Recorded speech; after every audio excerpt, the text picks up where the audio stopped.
Sync up with me in 5, 4, 3, 2, 1, 0. Wow. Wow.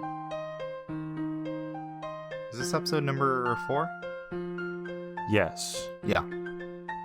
Hello, everybody, and welcome back to Guthix Rest. This is Guthix Rest number 4. I am AGuyNamedSparre, and I am joined by Birdfacts. And we don't have a lot to talk about with the game update, because there wasn't a lot that happened this week. No, there's so much exciting content added to the game this week. Insane, let me tell you what. You are in for a treat. Not a lot going on. But we have Spring Bingo going on. So we do have a lot to talk about. A lot is probably an exaggeration, but enough, probably. I have a lot to talk about. All right, sure. Whatever I've been having a great time with it. So I think we should start off and just explain what bingo is to people that might not know. Sure, go for it. So RuneScape bingo isn't your grandmother's bingo. It's a team-based, it doesn't have to be team-based, but usually it's team-based activity where you get a board of different things you have to do, and by doing those things you get points, and sometimes you get bonus points for completing rows or columns, and whoever has the most points by the end of the event wins. And so, if you're listening to the video version of this, Birdfacts will throw up our board, but it'll probably be our completed board by the time that happens. But you'll put them up side by side. I'll save, so it's easier to see. Yeah, I can save what we have this current instant as we are speaking, so that there's a reference point.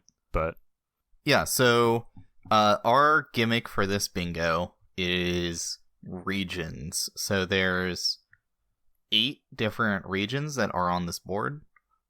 We have Asgarnia, Tyrannwyn, and Misthalin combined, Moritania, Fremennik, Desert, Wilderness, Zaya, and Karamsha Kandarin combined.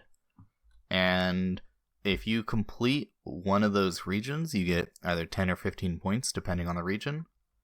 And it's pretty neat. Sure is. Some of the tiles epic. are pretty Some of the tiles were not correctly clarified. Just yeah, there was I've got that some issue. beef with some of these tiles. Some bullshit. But that's okay. Yeah. Not everyone's perfect. Not even me. The event is fun regardless. Yeah, no, I've been having fun. Of the couple of hiccups in the first few days. I just like being toxic because it's funny. I mean it lightheartedly. Don't take that the wrong way. If Michael and Oxy, if either of you are listening, your bingo sucks. Whoa, listen. I'm having a great time. No, I am too, like I said. What are you working on right now this for the bingo? Current second, I am at the Woodcutting Guild chopping some yew trees because it's slightly better XP than magic trees, I think. You are right. It's quite a bit better than magic. Because magic trees, you just sit there for like 10 years and never get any logs. So. Yeah, and I am working for the Light Mystic set. So right now I'm at Karask's. I was trying to tell this absolute unit here that he could go up to the Slayer only area, so he's not crashing me. But you know, he's rocking out with his cat, I guess. I didn't. That's what he's saying. We are pretty close right now to a few regions getting blacked out. We are so close to 3 row bonuses, or column bonuses rather. The way it's working with this particular board is it's kind of a Trailblazer theme. So like Sparre said earlier, there's all these different regions of the game, and each region has a region bonus. If you complete that region's entire column, you get bonus points. I think it's like 10 or 15 depending on which regions. And we are 200 Chompies and some Hunter XP away from the Karamsha one. We are 2 Temperos Uniques and some Thieving XP away from the Desert one. And then we are any Tob Unique and a duplicate purple from any raid, as long as we've already gotten that purple, and then we get it again away from Moritania. Yeah. So That's going to be a lot of points when we start finishing all those. The Chompy tile as well is 10 points for some reason. Hello? Yeah. Why is it 10 points? We have a lot of points that we can be getting soon. I did like 600 Chompies this morning, I think. I was kind of disappointed that so many people did go for the Chompies, because although I already have that finished, I really wanted all the dupe pets for the reclaims. Yeah, I needed to do 600 Chompies because I needed to get to 1,000, so eat shit. Yeah. I mean, I figured people would need it for various things, so that's also why I haven't been doing the woodcutting tile, because I know people need woodcutting XP. Yeah. Well, also to be fair, woodcutting, it's in the Zaya column. And Sarachnis is in that column. Yeah, so honestly, Sarachnis is the biggest tile... problem there. That one's stupid. Yeah, I mean, if Apologies you put it in context mods, it's of bad. Some of the... It's stupid. Well, if you put it in context of some of the other tiles, it's not I guess that bad, but for like the intended audience, which is like the new player, yeah, right? It's like, oh boy, I got a unique. Half the tile is done, and now I need to do like 1,000,000 more kills at this boss. Yeah, you need 2 Sarachnis uniques, but the egg sack doesn't count. Yeah, that was some bullshit, by the way. 2 cudgels or pet or jar, and you need 2 total. So I need to look through. I don't have it on hand. We copied all of the tile clarifications to a separate spreadsheet at the beginning of the bingo, so I can look through and see exactly how many different tiles they had to change because they weren't clarified well enough. But it was a lot. I don't mean to be rude. I'm sure the people that are organizing the event did put in a lot of work, but it was a little bit impressive, honestly, how many of them. It was like, oh, cool, we got progress for this tile, right? And they were like, actually, we didn't mean for it to be that way. And it's like that's just a shitty feeling, you know? Yeah, I listened to the XP Waste episode this week. That came out, I think, this morning or yesterday, one of the two. And Michael explained that like the bingo was done in 3 weeks, which doesn't sound like, or sounds like a long time, but for making sure all the tiles are properly done, more time should have been spent on that. And they kind of acknowledged how they were doing it until like 2 a.m. a lot of nights. Hey, that sounds like me. They're just like me, yeah. for real. And how next time they should probably start it much earlier in the bingo cycle, so that they aren't spending so much time. Hey, well, you know, last minute trying to get tiles finished. I will probably continue to flame them throughout this episode, but as a general disclaimer, I procrastinate shit all the time, and I half-ass a bunch of stuff. So, you know, I get it. At the end of the day, I've been having fun. It's whatever. Yeah. It just kind of feels bad when you get a thing and you think it counts, and then it doesn't count. It's like, man. Yeah, I mean, it's only been... I mean, I'm gonna... It was only like near the beginning, so... Yeah, it was like day 1 and day two 2 where it happened. It was like... You know, it would say, like, get a unique from a certain boss, and it was unclear which things counted as a unique and which weren't. Yeah. But to me, really, to me, it feels like that should be a pretty obvious clarification. You should go to the collection log. You should see what the uniques for that boss are, and just be like, oh, okay, this one and this one don't count. Doesn't seem that hard to me, but I get it. Do you know what was updated off the top of your head? I know it was Sarachnis. I believe they had to specify. I don't remember if they had to specify if the Vorkath head did or did not count, but I seem to remember that one. Dude, I'd have to go and check. There's a couple weird ones, like the strange old lockpicks. It seemed weird to me that if you got the Ring of Endurance, that didn't immediately complete the tile. Yeah. I think Hydra, if you got Hydra had a clarification. Yeah, Hydra, the heads didn't count for some reason. Sire, if you got the pet, that didn't count. Well, Sires specifically get the bludgeon. Yeah, but come on. It's like, oh boy, I got the pet, but it just doesn't do shit for me. Like, could that not count as like 2 bludgeon pieces or something? Because there's so many of these tiles that are like, here's all the uniques. These uniques are worth these amount of points. Why not just make that one point based as well? I don't know. Seems a little odd. That's fair, but I think like part of the point of those tiles is like they want a specific unique and not just like any generic unique from the boss. A pet isn't really a generic unique. It's kind of rarer. I mean, you know what I mean. By generic unique, I mean like any unique. Because like I can understand Whip and Abyssal Dagger not counting. Like that's just an El Bozo. Sucks to suck. But pet is kind of a different story in my opinion. But it's whatever. Well, but I mean, if they wanted it to be like any unique, it would just be get 3 unsireds. Yeah, but that would have been too easy. We had 3 unsireds within the first like couple hours of the event. Yeah. There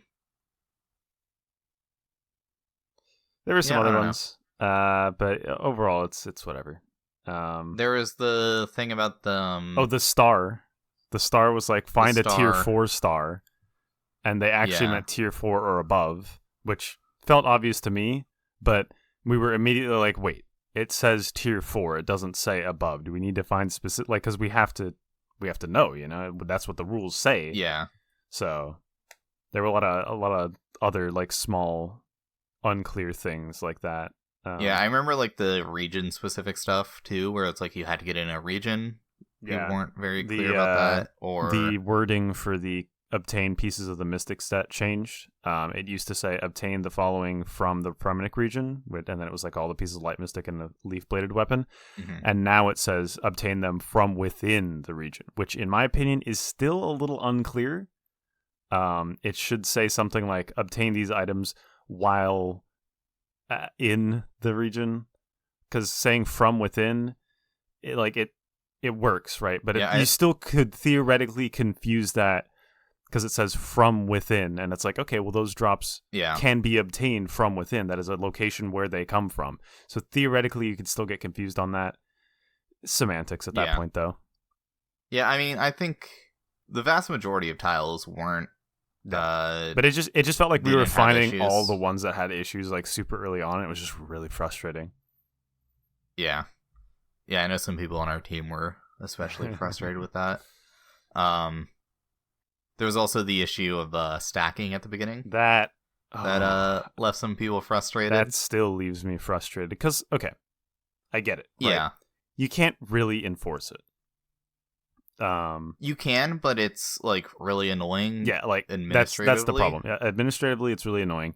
With 300 people, you have to that many people. You have to look through their screenshots of all their specific collections and all their banks of like these amounts of items or these. And you have to do it within like the day of bingo. Yep, or you got to make sure. You know, it's I get it, but in my opinion, I think the easier solution is just don't include tiles that are stackable. That is an easy solution, but it also kind of sucks because some of those tiles are kind of cool. It limits a lot of stuff. Yeah. I think the real problem, in my opinion, is that it is not against the rules. It is just discouraged. Yeah, so it leaves the people that want to be on the good side of, you know, the bingo at a disadvantage because they didn't stack. Like, I was like, oh, what if I go stack Tempros? And I was like, oh, I shouldn't. That'd be bad. So I just opened up all my my rewards. It's not strictly against the rules. So some people are just like, well, if it's discouraged, whatever. It's okay. Yeah, like 'cause 5 minutes into bingo. Yeah, that pissed me off. Somebody got Ranger Boots instantly. And like all these people are getting medium clues uniques they've never gotten. And it's like, okay, how... If this was against the rules, that wouldn't be a problem. They would at least try and be sneaky about it and like open those later in the event if they're cheating. Because people are going to cheat. Human beings, when they see an advantage, well, I think it's worse when they can take advantage of something, try to sneak it. It is worse. I think it's but I'm not fine. I'm not saying that they should do that. I'm just saying that they will. Yeah. I don't know. I made some memes, kind of memeing on people that did it. Deserved. Kind of calling them out, and then I got told not to, which was... Yeah, well, this isn't the XP Waste podcast, and I can say whatever I want. Deserved. Those people are lame. You kind of ruined it a little bit, I'm going to be honest. kind of a lame-o move. I can't sour mood for the first couple hours of the bingo. Like, it just, like I said, like, even if they had just waited to open those till later, nobody would have noticed, and it would have been whatever. Like, we would have just assumed you got them then. You're still a scumbag for doing that, in my opinion. Not a scumbag. It's harsh language. I don't mean it as harshly as I do. We're all just here to have fun. But you're still a nerd emoji. Yeah, you're kind of lame. I'm gonna keep my wording at lame because that's tame. Why is this guy following me? Because he's gonna tell you about his brand new Infernal Cape service or something. I don't know. Don't buy Inferno capes. Anyways, sorry, he's trying to whip the Kurasks, and he comes up to me and says, leaf bladed. That's funny. And he says, can you range with rune crossbow? And I said, with the broad arrows. And he teleports out. Actually, you need broad bolts. Same thing. They're not the same thing. Listen, close I don't enough, think though. There's broad arrows. Yeah, there are. Well, you stupid? Are there? Yeah. Oh. You can buy completed broad arrows for GP, but you can't buy completed broad bolts because you have to get broader fletching. Then I think broad arrows count then, right? Yeah, they work. Yeah, but not in an RCB. Well, okay, yeah, but he knew what I meant. You knew what I meant. I'm just being because that's what I do. You're just being a nerd emoji. Correct. That's exactly what I'm doing. At least I'm not stacking clues up. Anyways, yeah, got sidetracked there by a cute noob showing up. Yeah, that kind of sucked. I'd just say the solution is to say strictly say it's against the rules, and that'll probably discourage like a few more people from doing it. But it's gonna happen. Like, it's probably gonna happen. People are gonna cheat. I won't. I don't know. But I think what you need to do in the future, this is gonna be kind of annoying, is either don't do clues, because clues are too easy to stack and too hard to verify.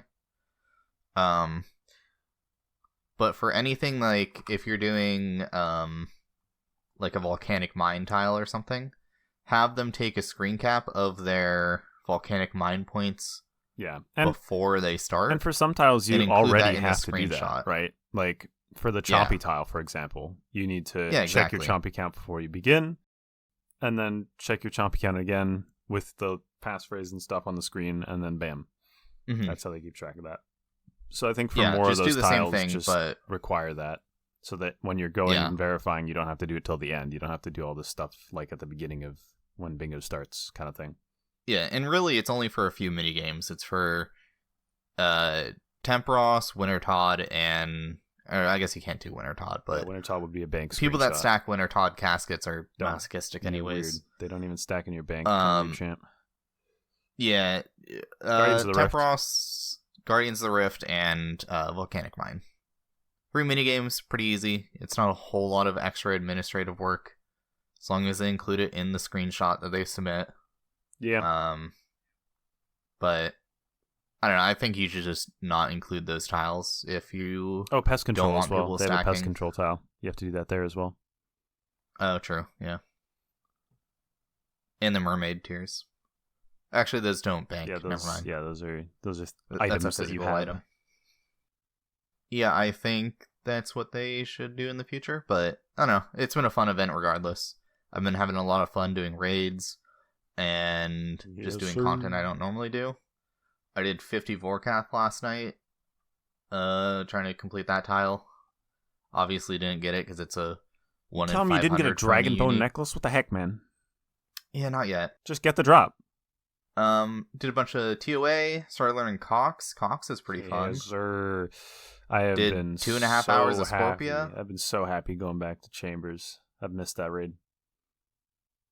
Yeah, I'm still trying to figure out what's going on there. I haven't died any of my raids. Actually, that's not true. I died the second one. It's true. I remember that. Even I still die there, though. Most of the time... Yeah, you died in that same raid. Most of the time, I die because I'm getting too greedy and I'm camping low HP because I'm about to get overload heal. You died in the muted isle room, though. Yeah, that's because y'all motherfuckers were doing some dumb... Well, I wasn't doing anything dumb. I'm not gonna get started with that. What'd I do? All right. So I have to go to the Muttadile room first because I'm a filthy Iron Man and I need an overload. Yeah. So I was waiting outside. You can come inside. I don't know why Cole was telling you guys to stay outside. You can come inside and then also get hit, but just not shoot the boss. I was tanking all of the damage, and I only had many brews. You could have said something. I did, man. You didn't say anything. Yeah, it did. You just didn't hear it. Pull up the logs. I'm pulling up the logs right now, dude. I recorded the whole thing.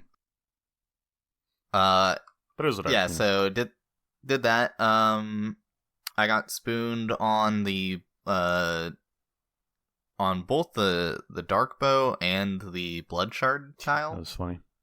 Man, I unlocked Vyres as a Slayer task, and then I had to I had to get rid of him again because I kept fucking getting him, and I was like, I can't be skipping this task like 4 different times this bingo event because we already fucking have it. Why'd you have to get it so fast? Oh, he's back. You. What a beast. He's fletching them right here. Holy. Sorry. Yeah, I also worked on some other stuff. I got a Kraken unique. I wish I wasn't at Kraken again, but here we are. I think I'm over 1,000 KC now. Oh no. Yeah. Anyways. What else have I contributed to? Nothing. No. You've done nothing. No, I've gotten some stuff. I got the gout tuber. You got the bronze locks. Yeah, I got the bronze locks. Ages, dude. I'll probably put it on screen for the video version. The amount of bronze keys I opened is like almost quadruple the rate of those stupid locks, and I never got them. It was awful. Meanwhile, the fucking... Oh, I got the big fish as well. Oh, yeah. Yeah, meanwhile, all the other keys, I got the black keys and the silver keys super fast, and the steel keys I got like on right around rate. The bronze keys, though, those stupid I don't even need them. I already had the silver coffin by then. It was dumb. I hated it. It was awful. Yeah.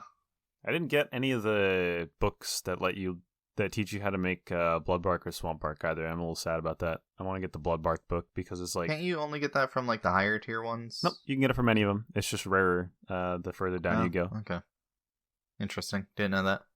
Yeah, I think it's like 1 in a couple thousand at the bronze ones, and then it starts going up until you get to gold, where it's like a reasonable rate, like 1 in 100 something, I think. Interesting. Zealots is the only thing that you can specifically get in gold. Gotcha. Yeah, so what have you been working on Bingo? Any new content that you've been doing? I've been all over the place. Chambers, obviously, like I said. I finally have gone back to Chambers. I'm a little leechy boy. I still don't have a hammer. Yeah. But I've been raiding with some absolute gamers, so it hasn't been a problem at all. It's been really nice to go back. I got back in the groove of mage skipping, remembering how to do that. All kinds of Petscape guys, by the way, said like if you're ever interested, they run once I get a hammer, dude, I'll probably be going back. But the only reason I'm doing Chambers right now is because bingo. But I definitely do want to start going back because the Petscape guys, Chambers, that is how I got into PVM on large. Was I did Chambers with like Kiwi and Quests and Mouse and Nikki and all of them, all those guys. It was that's why it's one of my favorite pieces of content, is just because it's very nostalgic for me. It's how I ended up getting into old school's PVM. Beyond that, I started the bingo off with KQ. I got another dragon sword, dragon two-handed sword rather. No pick, sad, but that was kind of fun. It wasn't fun actually. I hate KQ. It's awful, but whatever.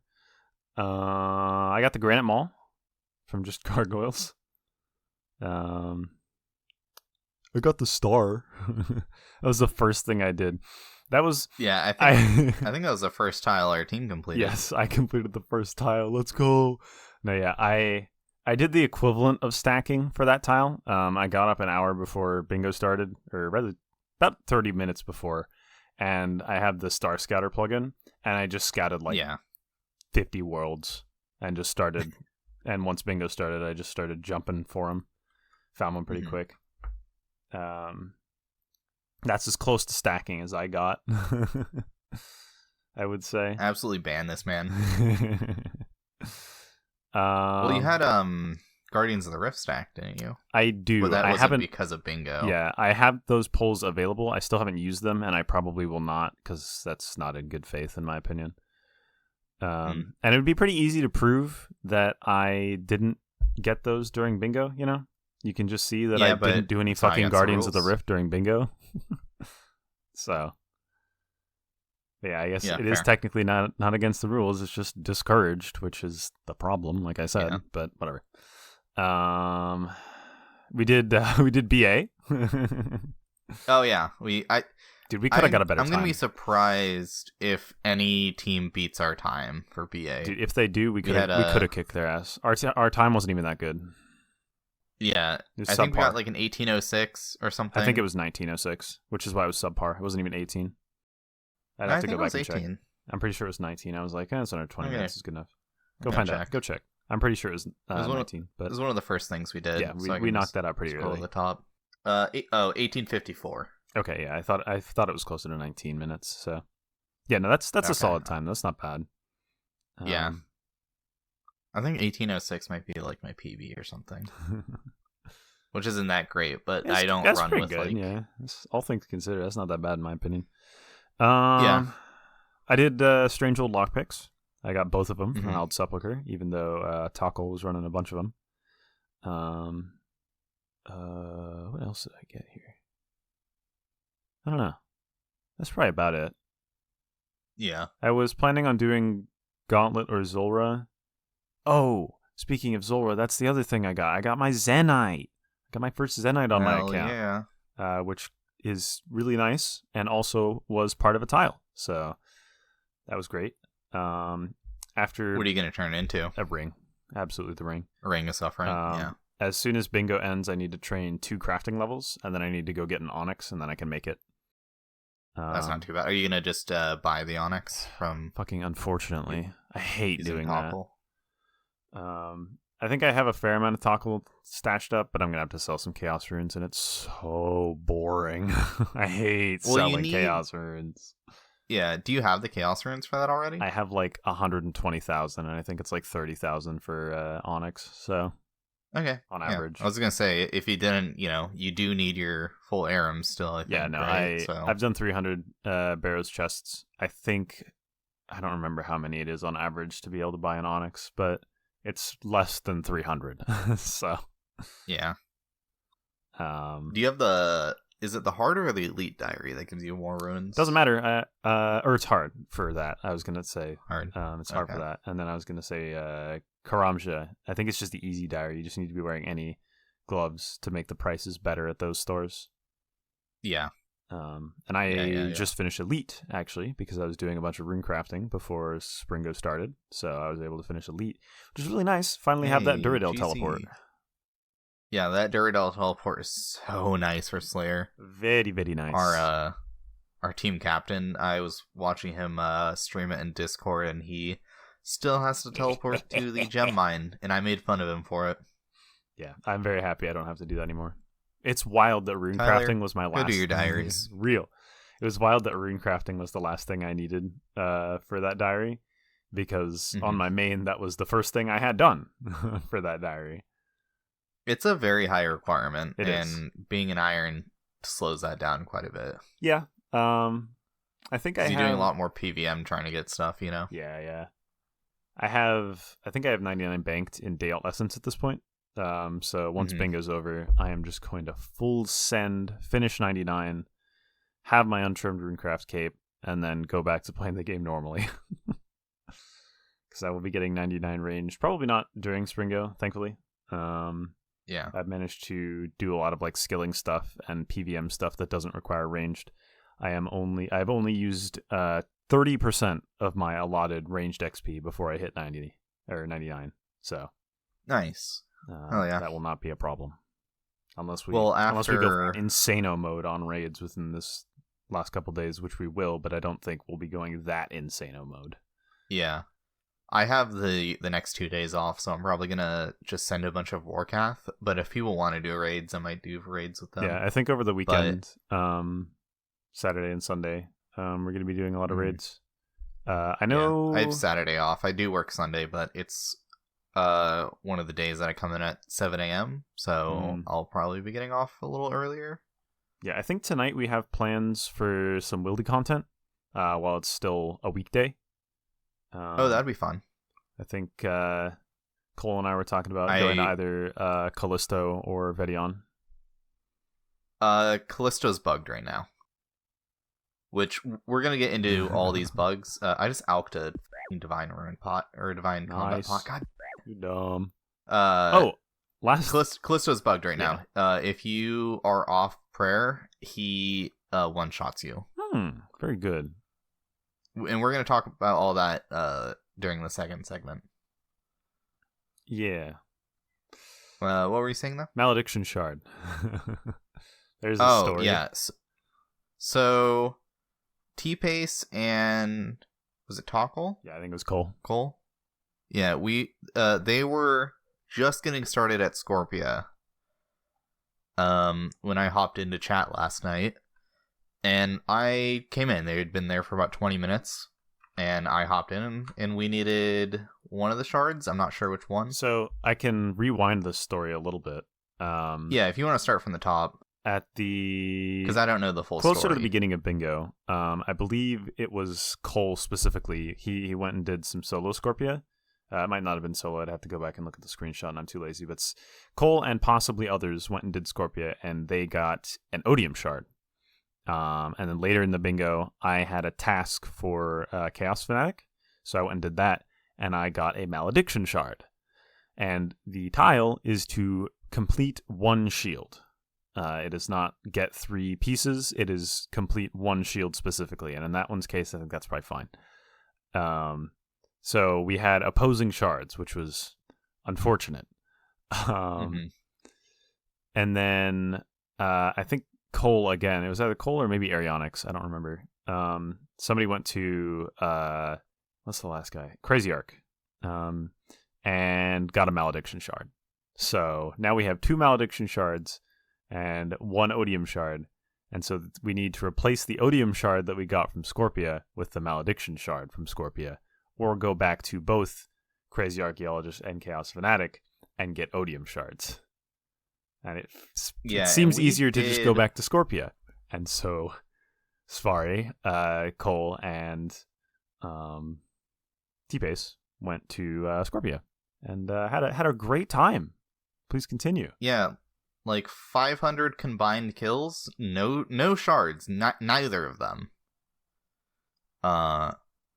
And we just kind of gave up last night.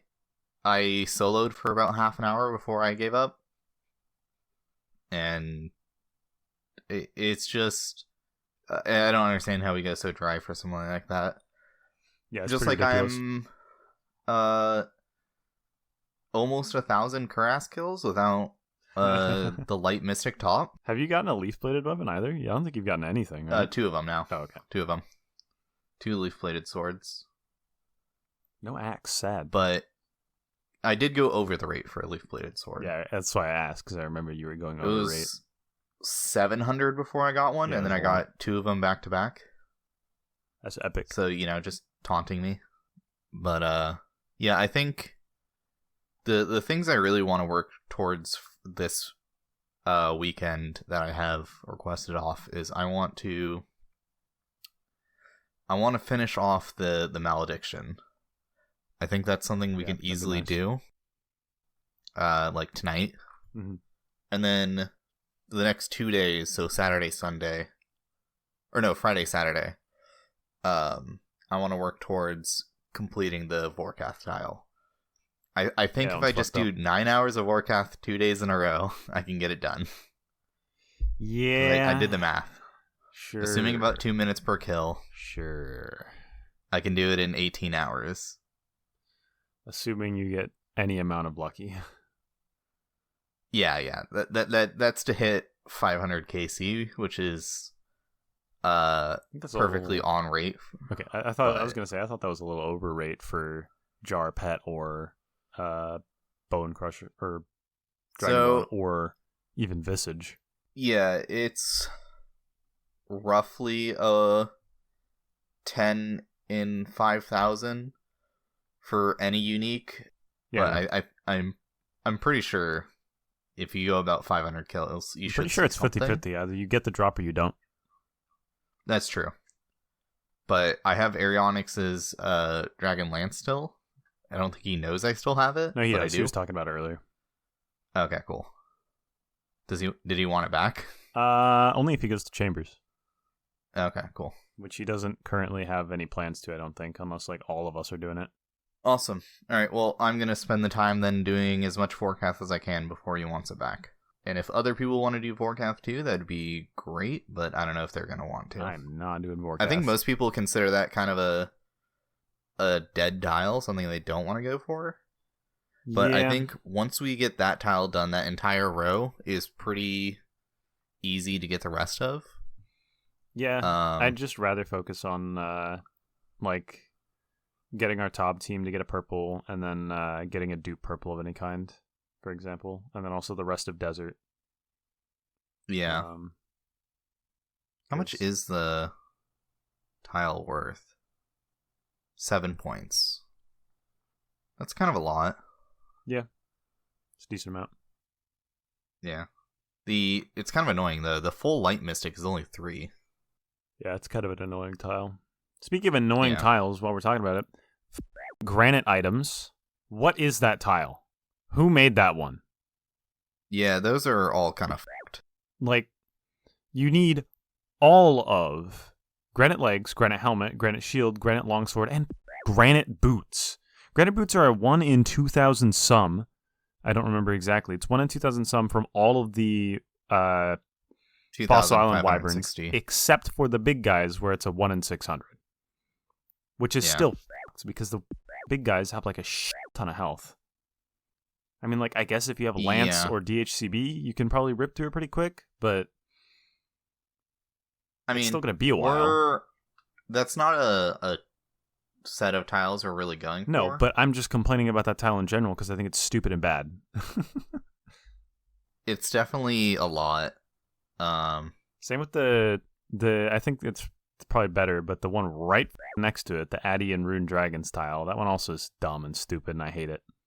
Yeah, that's like 600 Rune Dragons for the uniques. It's the tile they added for the Rune Dragon ult you draft to your team. Yeah. No one's going to be doing the Addy Dragons. No, I get I feel like those two tiles are probably two of the tiles that the top team has not done yet. And so I feel like they're probably getting to grinds like that where they're just like, I think you need a few grinds like that, though, in a bingo. Because otherwise you complete everything in the first 4 days. And you need things that people can AFK, too. The Light Mystic set is really great for that. It's kind of a shit tile, in fact, in terms of, like, how many kills you need in all these enemies. But, like, it's something I can AFK for 2 hours while I record, and then, they do have to balance for it hours to the while I idea edit. of the team size is very, very large. Mm-hmm. So I get it, but I just kind of wish it was worth more points. Yeah, I think they tried to make it so that all of the columns were worth roughly the same amount of points, though. Which is why the Chompy tile is worth 10 was saying points. That's why the Chompy tile is worth 10 points. Mm-hmm. Still kind of weird in my opinion, but whatever. It's it's a lot of Chompy kills. That's a lot of hours of Chompy. Yeah, you could have just made it less Chompy kills and made the rest of the tiles in that column worth more points. I don't know. It's fine. The Broken Dragon Pickaxe is another kind of tile. Dude, just get lucky. I don't understand. That's the problem I have with the Chompy tile. It's like, all right, just go smash out 1,500 of them. There's no, like, getting lucky and just getting it done early because you got spooned, which to some degree is good and to other degrees is kind of annoying. Yeah. It's kind of a balancing act, I guess. So, like, I was talking, or people were saying, like, oh, the Vorkath tiles, because it's like, doing the math, about a 20-hour grind. The broken pickaxe is like a 35-hour grind. Actually, I guess it's less bad if you look at the whole team. Yeah, that's kind of the context you have to look at all of them in. 3... No. Actually, that's not a fair comparison, because each person is still contributing the same amount of man hours, so it's still a 35-hour grind. Yeah, whatever. Go to Volcanic Mine. Yeah, I mean, Volcanic Mine, good. It's, it's a fun minigame. Yeah, it's alright. And it's real easy. And go do it. It's like the best non-tick manipulation mining XP you're gonna get. Dude, I just wish... Without giving yourself a RSI. I wish that my account was in like a slightly better position, because I want to start doing TOB. I'm sad that I cannot contribute to that. I mean, do you have your Elite Void? Yeah, but like, I don't have Hammer. My stats are kind of mid. I can't even barrage. I don't have a ham joint, which like isn't super important, but like, I want to have all the things before I go to TOB, because personally, I feel that if you're gonna go to TOB, you should probably be like equipped for it, because it's not easy. I've done a tiny bit of TOB on leagues and through entry modes, and it's not easy. You got to know what you're doing. Every even small advantage you can get for TOB while you're gearing up an account is worth it. I don't know, just let people drag your corpse through it. It'll be fine. I'm fine with doing that at Chambers, because I know what I'm doing at Chambers. But yeah, at TOB, I don't think it's worth doing that. Same with 2A. I know what I'm doing to some degree at 2A, but I just have no idea what I'm doing at TOB. If I'm going to learn, I want to have like decent gear. Yeah. Speaking of 2A, we need to get you a Fang. I sent a solo just so I could get Eldritch Ashes, so I could get the thingies out of my bank and get the key to get the Masket. The Mask of Rebirth. Yeah. I proceeded to do another raid with the key in my inventory and fucking forget about it like I did the last time. When I did it on my main, but whatever. What info did you send? I think I was at like 180. Okay, that's not bad. And how'd that feel? Baba sucked. Everything else was fine. Yeah, Baba's gonna be your biggest issue, because I hit a 1 with my fucking bone dagger. I was like, awesome, dude, great. Yeah, because with like with Akka, you only are meleeing a third of the time, so it's not that bad. Yeah, but with Baba, you're meleeing the whole time. And Akka, I can just fucking rip through when he's like, "All right, pray mage and attack me with range." I'm like, "Oh, you bet I will." Whip out that bow. And then with Kefri, you're just using Karis, so it doesn't matter what your stab weapon is. I think the only thing I would have changed doing that raid is I would have brought like an extra prayer potion or 2, because I'm not able to rely on my teammates that have actually good gear. I spend a little bit more time in the rooms, and I need a little bit more prayer. But other than that, it went pretty fine. Nice, hell yeah. Purple. No purple. By the end of the raid, I didn't have any pink potion left, because I had to take chaos. I think the first time around, I think I took it both times, because the first time around it had assault and like supplies, and I was like, okay, well my supplies are kind of scuffed right now because I didn't know exactly what to bring in, so I'm just gonna take chaos. And both times I only got 1 tears from chaos. The first time it had assault, and the second time it had the adrenaline, so I was like, okay, I'm just gonna take it again. So I only ever got 2 more prayer potions essentially. So by the end of the raid, I was drinking ambrosias to get my prayer back. That's pretty rough. Were you pray flicking too, or just? Yeah, I was flicking at Baba. Yeah, I kind of burned through supplies at those raids because I never pray flick. Yeah, I flick it. I flick at Zabak. I flick my overhead because I just think it's fun. But I just recline during Zabak, and then I eat shit. Yeah, then you walk out from behind a rock. Dude, okay, so let me explain what was going on there. So we were doing a raid the other day, and he throws out the rocks. We all get behind it. It's fine. And then for some reason, I just walk out. And so what was going through my head is I wasn't paying attention. I was reading Discord. And so I look back at the screen and I see Zabak hasn't roared yet. But in my mind, I'm like, oh, I've been behind the rock for a bit now. He must have already roared and I wasn't paying attention. So I run out and then I start getting roared. Like the tick I run out. And I'm like, oh.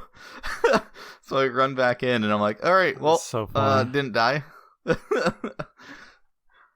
And I was like talking too while I was reading Discord. I was like, oh yeah, next raid we should or you guys should let me do like a melee Zabak so I can get the diary done. Or the combat achievement. And yeah, no, I just almost died. Dude, panic drinking brews. Speaking of things that sucked or / didn't suck during my solo, cum phase at Akka didn't suck. I shredded him. He just died. I think I hell yeah. Within the third teleport, he was dead. And I was like, that's right. He doesn't have very much health because he's scaled down to just me. Yeah. Yeah, the number of players and the invo level really impact it. Yeah. We're at 48 minutes here. I'm gonna tangent on to TOA a little bit about my group mate having finished the quest Beneath Cursed Sands, so we can get into TOA. Once we're done with Bingo here, I'm gonna send his. We're gonna drag his dumb ass into the raid. It's gonna be great. Am I coming along too, or is it just gonna be you two? I might start with one that's just the two of us. Just so I can condense it down to just me and him. Me giving him focus talks, showing him how slightly scuffed it is with our gear. Yeah. And then, do you have another dragon sword for him? Yeah, or? I do actually. Okay. So that's a plus.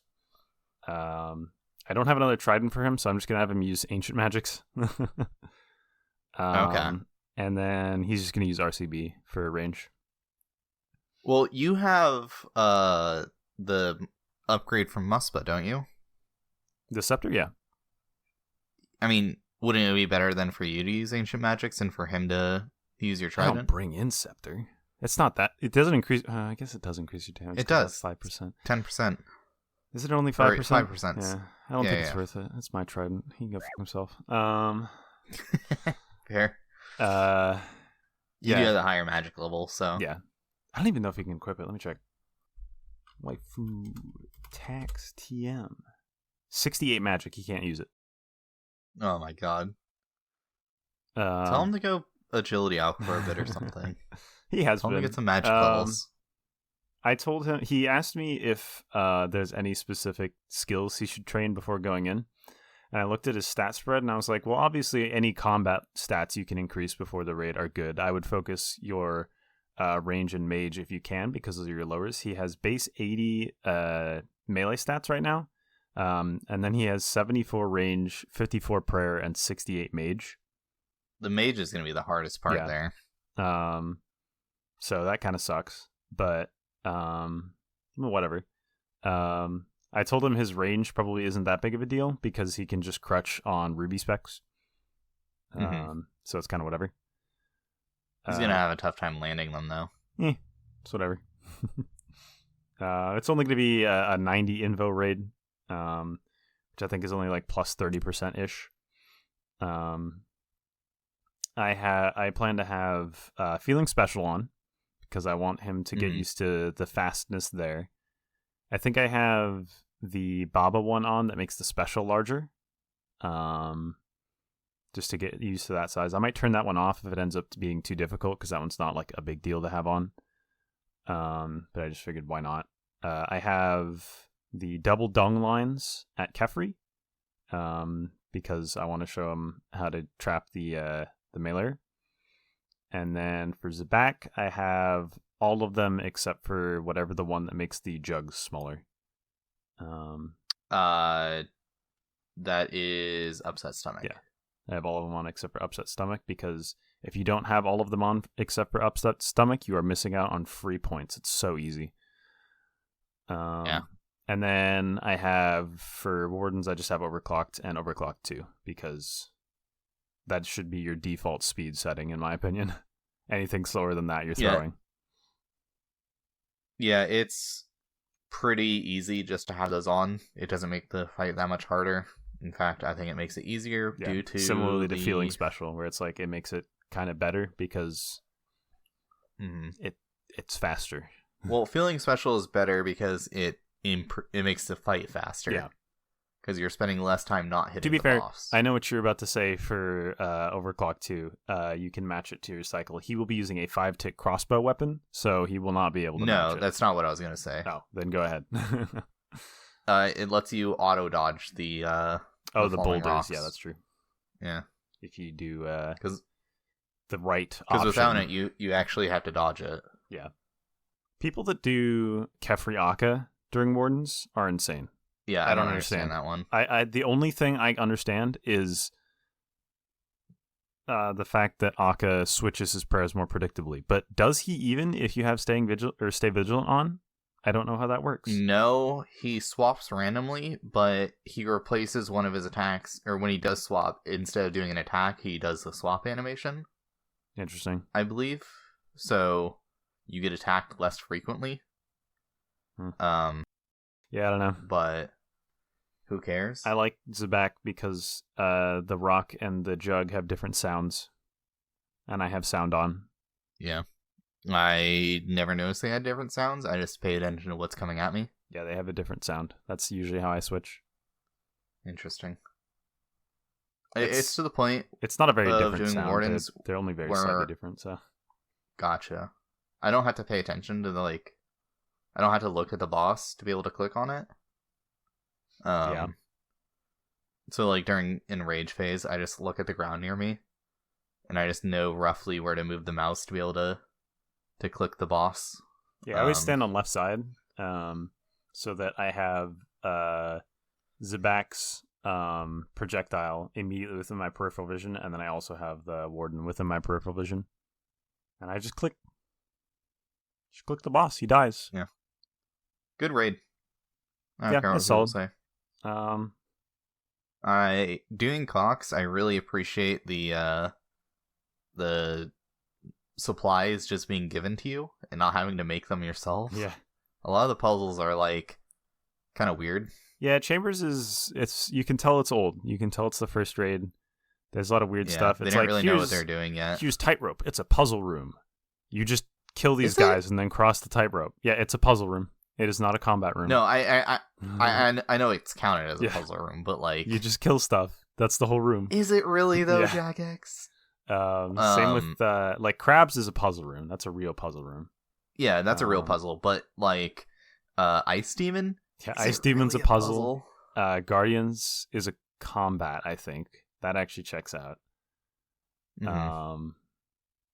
What are the other puzzle rooms? I can't. Thieving. Wait, Guardians is a combat room? Yeah, by their standards, you would think it's a puzzle room, but nope, that one's a combat room. Okay. I can double check, but I'm pretty sure that one's a combat room.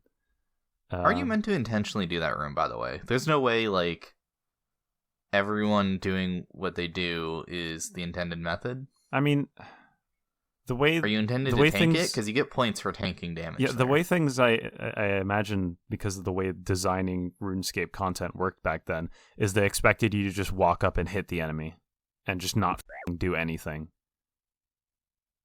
But why would you do that when instead you can walk back to avoid damage? Yeah, just flinch the boss.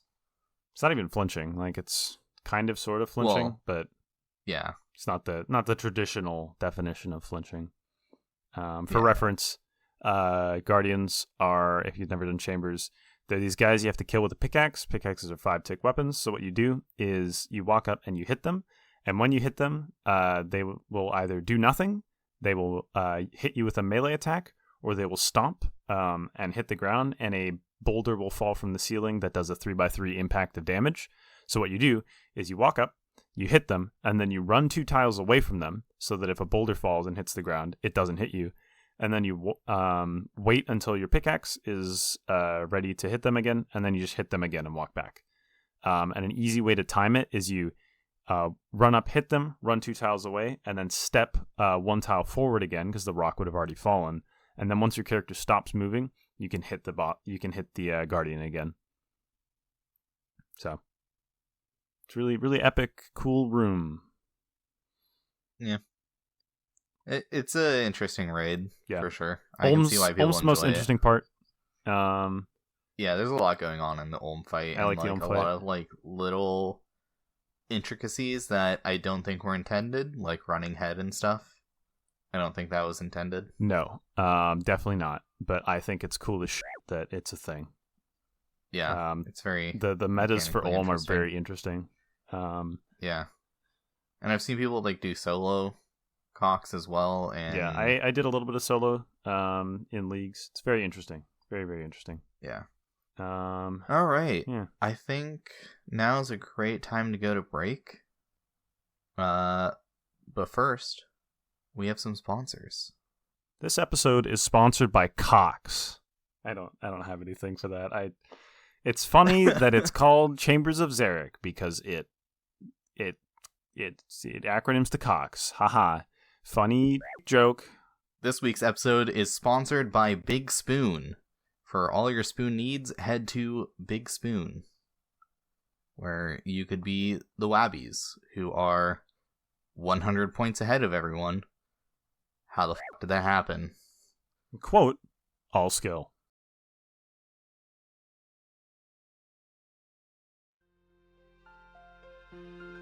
Hello, and welcome back from the break, everyone. During the break, I got myself a piece of light mystic, as well as a Kurask head. You also spilled coffee on yourself, apparently. Yeah, I got up and went to grab my cup of coffee. Made myself a nice white chocolate iced mocha, and then I freaking spilt it on my legs. Mostly on my floor, but slightly on my legs. So I was like, I'm just gonna go shower, and then when I got back, I was like, I should have cleaned it up off the floor first. Scam. So I had to spend a bit of time cleaning that up. Maybe you should but it was instead enough time for me not spill your drink. It's a good idea. But we're back. And we're here to talk about this week's game update. Yes. It's so massive. Big update. Many large. So cool. The main thing that comes with this update is something that was shown off in last year's Game Jam. It only took them a year to release it. Yeah, it only took them a year. And sadly, it's not the dogs, but it's a different cool thing that we got. We got new haircuts in the game. Wow. So if you head over to Falador, to your local barber, or to the new location in Varrock, just north of the museum, you can get yourself one of the many new styles. I've already changed my hair on my character. It's awesome. I haven't. I'm lazy. And now I'm wearing a helmet, so I'll never see it again. Wow. The other cool thing with this is hairs are no longer tied to your gender of your character. So you can pick any hairstyle you want, which is pretty cool. I was going to say finally women can be bald, but I think they already could be. Could they? Yeah. Because when you had to change your gender for Falador quest recruitment drive, whenever you change your usually whenever you change your gender, you become bald, even if you became a woman. Okay. Well, it's been a while since I've done that quest, so I couldn't remember that. But yeah, no, you can do a lot of different hairstyles now. There's some female model or female hairstyles that I thought looked pretty good. Because I have longer hair IRL, and I was like, oh, that kind of looks like my hair, but I ended up going with the messy bun instead. Yeah, just a nice little cosmetic upgrade to the game. Pretty neat. Yeah, epic, cool, great. I might take a look at it eventually, but I haven't changed it yet because I don't really care. Oh, one thing I was curious about. Oh, it does say here. For any of you that have built a dresser in your player-owned house, we've changed the way these work by removing the option to give you a random haircut, and instead most dressers will let you choose your hairstyle freely. That was one thing I was wondering about, because the old hairstyle I didn't even changing, know this was a thing in the game. You can change your hairstyle in your bedroom if you have a bedroom built and like a dresser. And you didn't get like the hairdresser interface that used to exist. You just got to, there was like it'd open a menu in your like chat box, and you'd get like 3 options, and one of them was like change your haircut, one of them was change your facial hair, and another one was something else. I don't remember, but you had to click it, and it would just cycle to the next hairstyle. And you'd have to just, if you wanted a particular hairstyle, you just have to start cycling through them till you got the one that you wanted. It was terrible. Interesting. It was bad. So, I'm glad to see that they made it not suck, because it was terrible and worthless and dumb. Yeah, that's fair. I didn't even know that was a thing like you could do in the first place. Right now, this instant, on the podcast, live. And, oh my god! And check this out, because I want to see it, because the old interface was terrible. Let's teleport to my house. Oh my god! Gonna obviously record a small section for this, right? I might. For the YouTube video. Recording. This is kind of a delayed announcement while we're talking about recording. I was too lazy to edit the video that was going to release this week of last week's podcast. Change hair. Well, you weren't lazy. It was just we're in the middle of bingo. Yeah, we're in the middle of bingo. I wanted to participate in the event, so I didn't do that. So that's going to release what is currently next week, the 27th. Whether we record on the 27th or not is kind of a crapshoot, because there's no game update next week, the week of the 27th. Yeah. And we're already struggling enough to figure out what to talk about this week. We kind of talked about bingo, which was the only thing that's really happened We had this week. An event going on this week, so that kind of helped us. But beyond that, there's not really a whole ton going on in the game. They're prepping for big things. They're doing their game jam. There's some drama we don't want to talk about. Yeah, I don't want to talk about it because I just don't know enough and don't care personally. Yeah. They'll figure it out. Yeah. But yeah. So what was supposed to go up today, as we're recording on the 20th, is instead going to go up on the 27th, where we may or may not record. What we're recording right now will go up on the 4th of next month. We will be gone that week, so there definitely will not be a recording that week. Yeah. So if there is, if we do end up recording on the 27th, that YouTube video will go up on the 11th. And then there might be another break. We'll keep you up to speed. If you're curious, I'll probably, maybe, if I remember, post a tweet on the Twitter to be like, hey, there won't be an episode this week or this week or this week. It really depends on whether or not we record next week. So, yeah, we'll be, for those of you that are curious, we're going to be gone in Canada, going to a friend's wedding. Yes, sir. We're also going to be meeting up with some RuneScape friends on the trip, because we have a number of Canadian friends, and we're going to be up in Vancouver and then Toronto, where 2 separate groups live. So it's true. We're going to go say hi to them. The recording on the 4th might, or not the 4th, the 11th might just end up being us talking about our trip for the most part, because we're definitely not going to have played RuneScape at all. Besides, like, a little bit of mobile, maybe. Yeah, I thought you were going to send Inferno while we were on the plane. Are you bringing your laptop? Probably not. My laptop kind of sucks. Yeah, and then its battery life is not what it used to be, and I don't really use it anymore. I want to get a framework, man. Did you see the 16-inch framework that they're releasing? Yeah, those. Do you know how much those cost? I don't, but they look sick as hell, and I want one. Yeah, they look super sick. I would love to have one. I've been wanting the laptop for a while. Yeah, the 13-inch framework is very cool, but the 16-inch looks sick. The modular GPU slot that can also be used as an extra battery slot or whatever is so cool. Yeah. Anyways, RuneScape. Yes. I'm in my house right now. I have the menu open. It's true. No longer do you have to suffer through the ancient cycling of hairstyles. Instead, you get what seems to be the exact same interface you would get at the regular hairdresser. So I can just choose any hairstyle and any hair color I want. That's awesome. Nice. I probably won't build one because I don't change my hair enough to care. Yeah, and the facial hair also gives you the same interface. I do hope we get new beards in the future. That'd be cool, yeah. Because all the beards kind of look lame. I want... there's a couple of them from Deep Rock Galactic. There's a couple of particular styles of beards from Deep Rock that I would like, that I think could translate over to RuneScape pretty well, that I'd love to see. I definitely want a cooler long beard. The current long beard kind of sucks. I know that they probably can't make like big fluffy beards super well, but that would be cool. I mean, there's an afro you can get now, so I'm sure they could do like kind of a big bushy beard. That's true.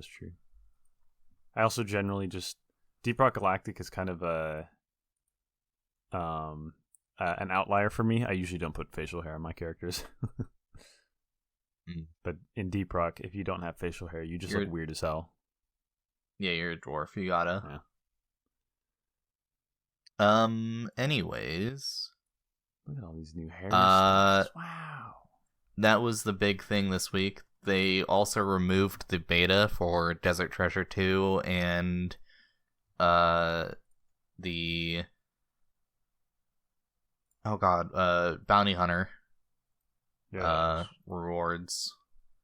So now they're looking at everyone's feedback from the RuneScape beta to see what they want to do with that. And I'm assuming they're going to come back with another poll based on what they... Or not another poll, another beta based on what they said. And then they'll probably poll the rewards to see if we actually want them in the game. Because a lot of people were like going on saying like Jagex needs to go back on the poll and like not add these in. I feel like people forgot that we voted to have them tested, not to put them in. Yeah. That still hasn't been pulled yet. Yeah, people are just dumb. And also, I think that the prayer book should definitely come to the game. I don't think it's nearly as powerful as a lot of people think it is. It's very good, don't get me wrong. It's probably overtuned right now. It needs to be brought back a bit. But I think a lot of people are exaggerating it a little bit. So for some content, it's really, really good. It won't be good at Cox. It's going to be very good. It's very bad at Inferno. And I think that this is a sign that it's on the right track, right? It's not good everywhere. It's very good at, like you said, it's very good at Tob. It probably won't be that good at Chambers. It has niche application in CM speedruns, I think. We couldn't test it at Toa, unfortunately. Yeah, because you couldn't get Yellow Gem, which was really annoying. Yeah, you couldn't get Yellow Gem. But there's something else you couldn't get that was annoying for it. Yeah, I don't remember. Couldn't get any partisan in general. Yeah, but there's a lot of things that need to be added to the Beta Worlds chest. It's been a long time since they've updated that inventory, I believe, so they need to add some newer items to that for beta testing. The Venator Bow. The Venator Bow is not available. Which doesn't matter a whole ton, but once again, it's good to have that for testing purposes. Yeah, there's a lot of stuff that was missing. I think they're definitely on the right track. The fact that regular prayer book is still better in a lot of places and this prayer book is better in other places is good. You don't want it to be best everywhere. Yeah, it would be like if Ancient Magics came out and they were just better everywhere and you never used any other spellbook. Which, as of right now, is not true. And that's not even true of Arceus Spellbook. Arceus Spellbook is very good in a lot of places, but there's some places where you want Ancients. And on Slayer tasks, a lot of time you want to have standards because being able to just alch your... teleporting around. Yeah, teleporting around and alching your... you want to be on... Or you want to be on Lunars for NPC contact. Yeah. They all have their uses. I think Lunars, I'd love to see a small expansion to. I have no idea what they'd add, but I feel like I just want more there. I don't know. I've always wanted a couple more Lunar spells. The skilling Lunars spellbook is like the skilling spellbook, and there's a lot of room for that. Arceus has partially taken that taken the skilling prayer book slot a little bit, with like Vile Vigor is used in like a couple of skilling instances.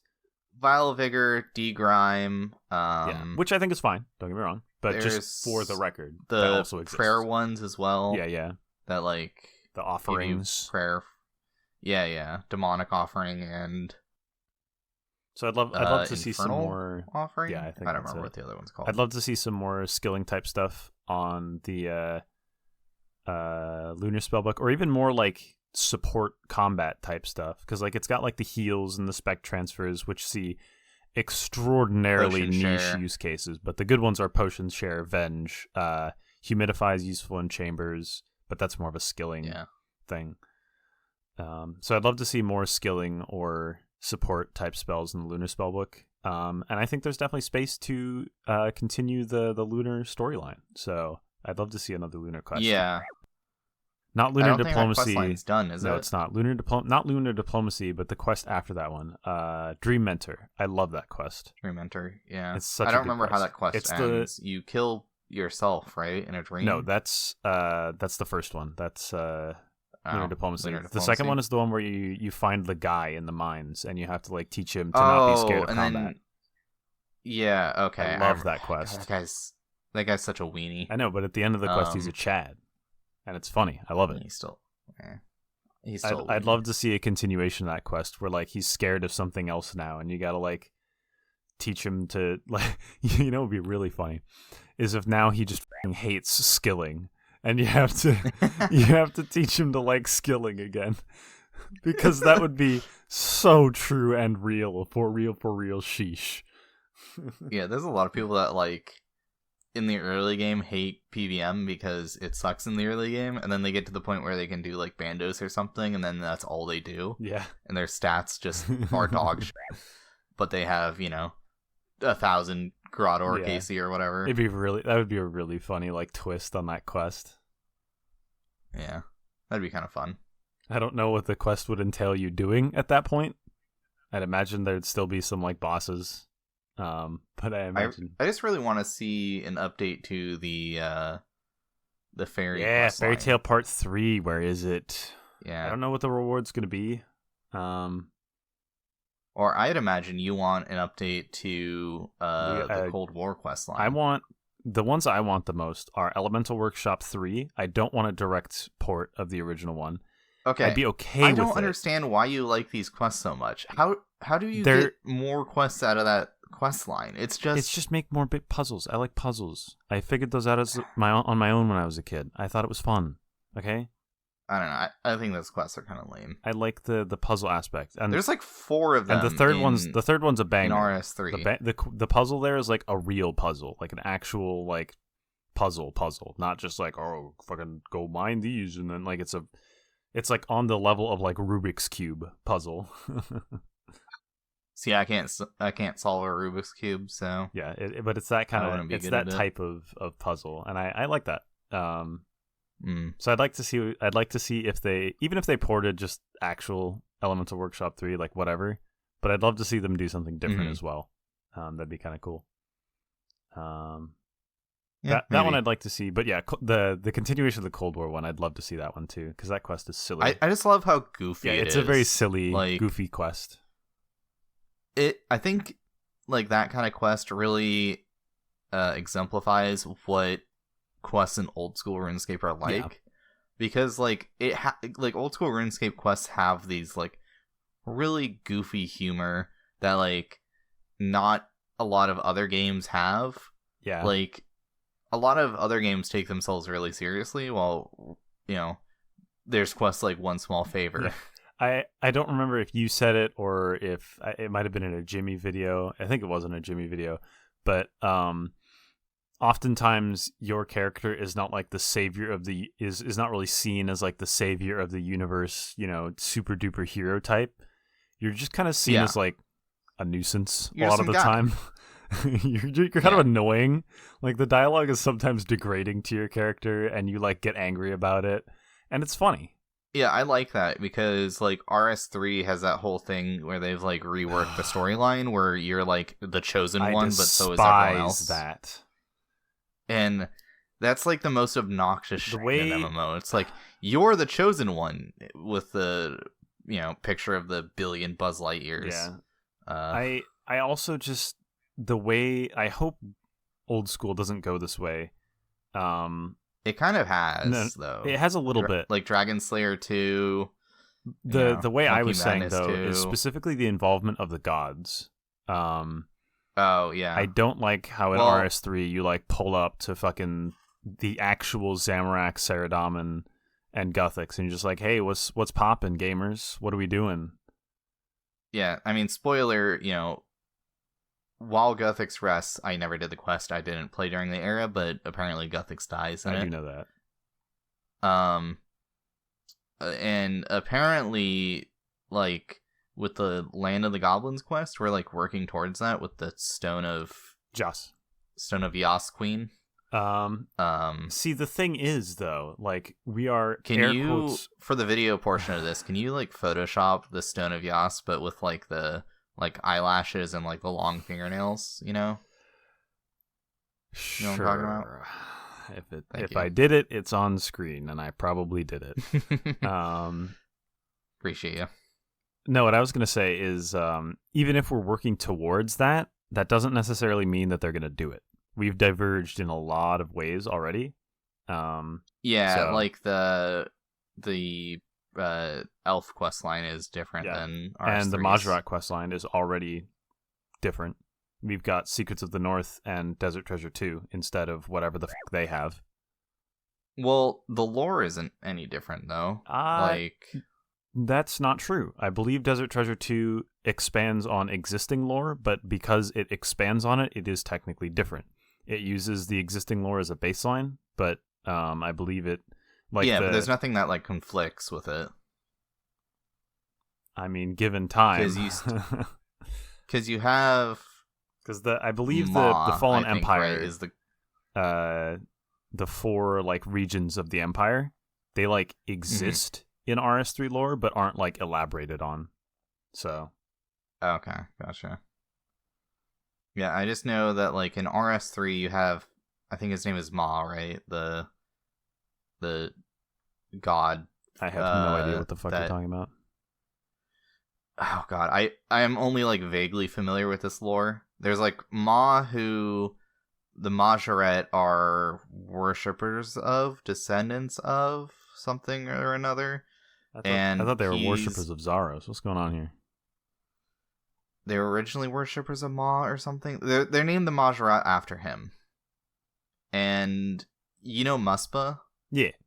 The Phantom Muspa in RS3, those, I don't remember what they're called, but they're like nightmares that Ma has. Oh, hey, Mystic Row Bottoms. Wow. Screenshot that. Sorry. Yeah. So you have the Muspa, whatever the fuck they're actually called, which are nightmares of Ma.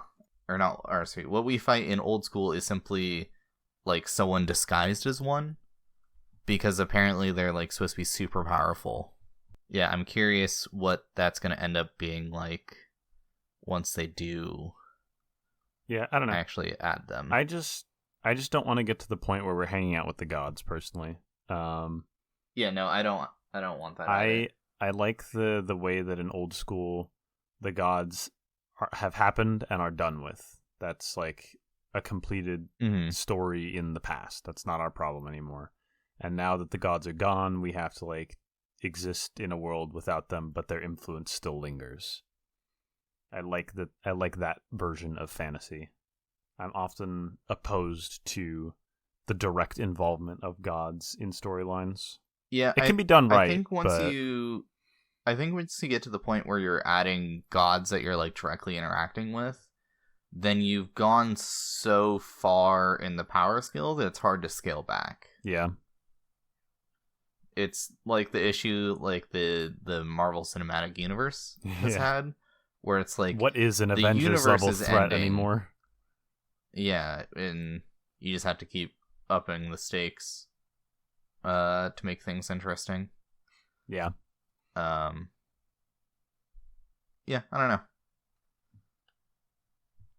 Yeah. I think there's some cool things they could do with those quest lines without directly involving the player interacting with the gods, because I kind of like that they're not directly involved, but I think maybe it's inevitable that we interact with like Zeros or but here's the thing, right? I don't non-god or god thing the Zarek is, because that quest line's not done either. Here's the thing, right? If they are gods, we don't need to like walk up to their physical being and interact with them. Yeah, we can fight like an avatar. That's what I hate. I don't like it when it's just like, this is like just them. They're here. What's up?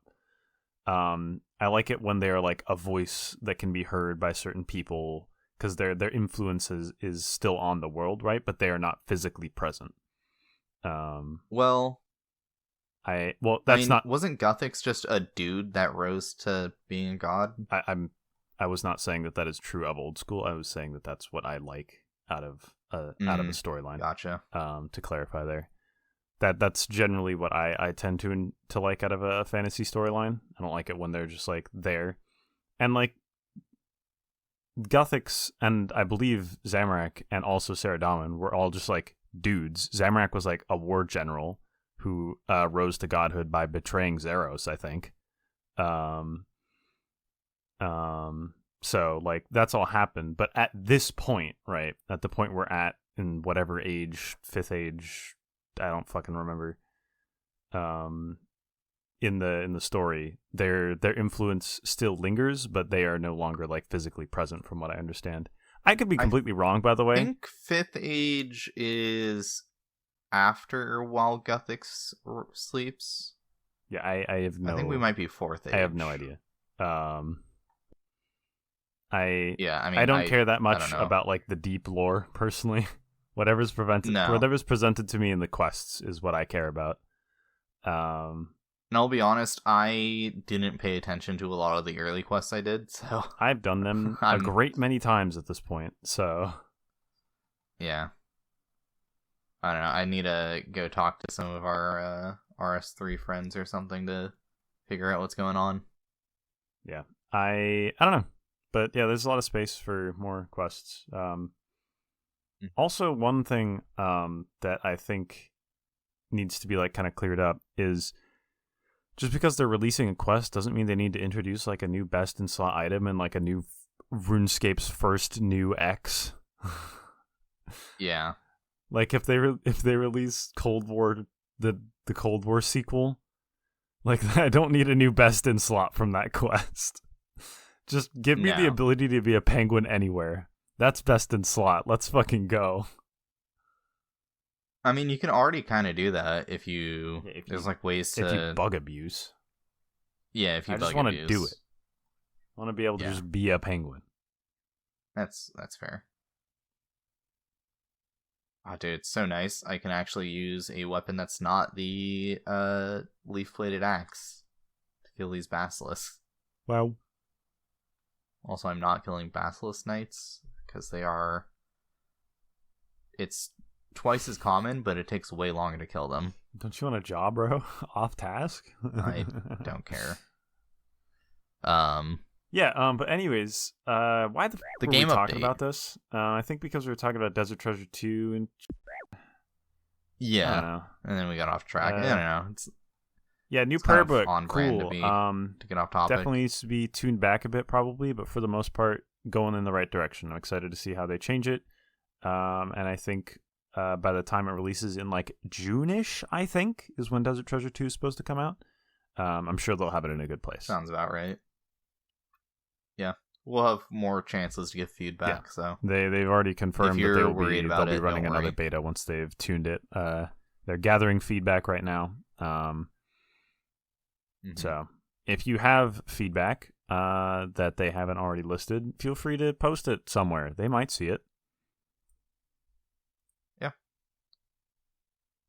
Anyways, Fresh Start Worlds. For the rest of they're gone. Fresh Start Worlds finally gone. See ya. I didn't play on Fresh Start Worlds. I didn't care. Nope. I didn't either. It was just a way for Jagex to show that, hey, we have a large growing number of players for our stockholders. Man, Is it? Ugh. Small tangent. For shareholders? Shareholders, I don't fucking care. Okay. I am so sick of the way that publicly traded shareholder companies just constantly have to grow. It's never enough to just be a functional company. You have to make more and more money all the time. It's so awful. Yeah. But there's nothing we can do about it, really. It's just the way the world works. People want more money. I mean, you can get into a whole conversation about economic systems, but we're not the podcast for that. Go listen to. I just wanted to voice that I hate that shit. Fresh Start Worlds, we're dumb. Anyways, other changes. Yeah. Barbarian Assault's fixed-ish.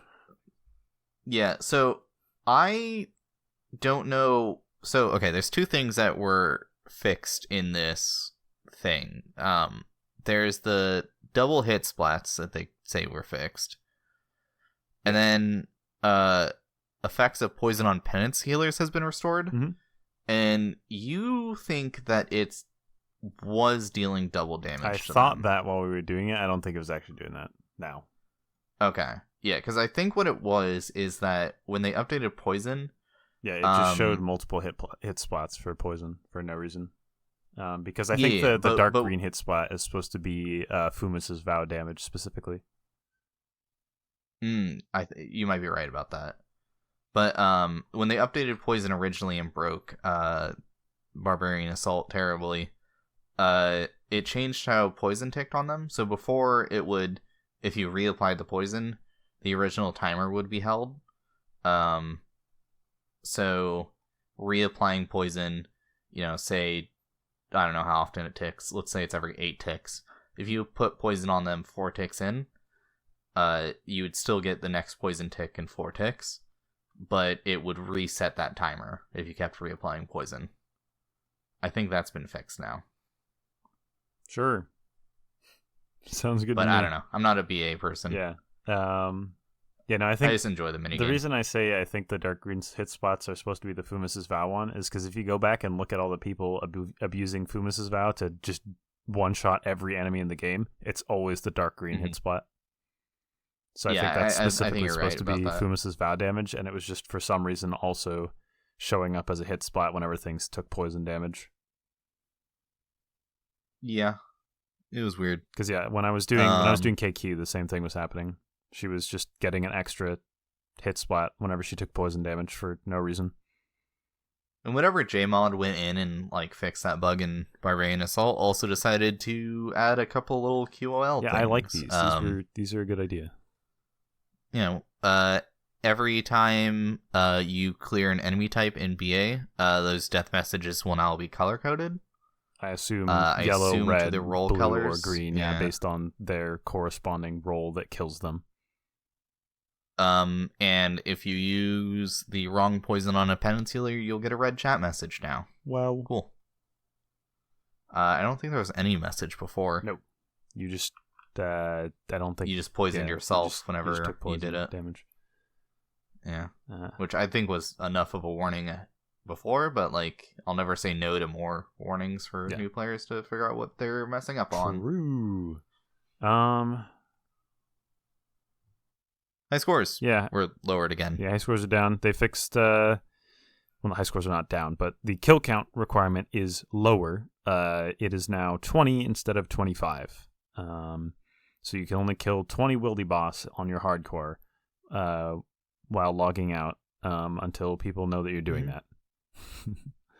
And it also specifies here, fixed a bug which created double the expected number of poison hit splats. Specifically says hit splats, not in damage, so I think that it was in fact just 2 hit splats for no reason. And then players who completed Monkey Madness without unlocking the extra music tracks just have them unlocked automatically. Didn't you have to, I think for Suspicious, you had to go somewhere after the quest in order to get that one? I think so. I think there was an island you had to go to. No, I think it's the, you had to go down the trapdoor. Suspicious. Or yeah, it might have been Crash Island. You have to go down to the snake area. I don't remember. Oh no, it's unlocked during cutscenes. Yeah. It's unlocked during cutscenes, but I think it used to not unlock while you were in the cutscenes. Like it would play, but it wouldn't unlock it. And so after you were done with the quest, there used to be a glitch whereby players would be teleported into cutscenes, and it could only progress by manually talking to the NPCs involved. When this occurred, default music would play instead of suspicious. Yeah. So you had to there was like a place you could go to unlock it after the quest, but I'm sure a lot of people didn't know that. So now you just get them instead. As I bump my desk. Interestingly enough, the source for that piece of information is a Bodhi video. That's fine. From 2013. That's quite humorous. Yeah. Cool. Yeah, and then there's more Guardians of the Rift worlds for some reason. Yeah, I mean, it was really hard to find a world, and people would just go to the worlds above and below the block of worlds if all the worlds were full during a weekend, which happened a lot. I don't do masses, so I didn't even know that there was a maximum number of players in that minigame. Yeah, it's 200. I had no idea. So you can go over that cap if you all enter at the same time, but like the tick after the door opens, it basically gets instantly full. Interesting. Yeah. Cool then, I guess. Wooks has still bamboozled the entire community. Crack the Clue is still going on. How long has this been going on for? I don't know. Let's take a look at the I wiki feel like here. It's been Crack the Clue 3. September 2022.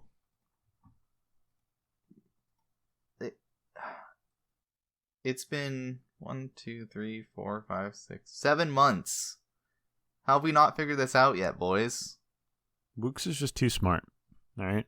It's true. I haven't been paying attention to this at all. I'm not really a Crack the Clue solver.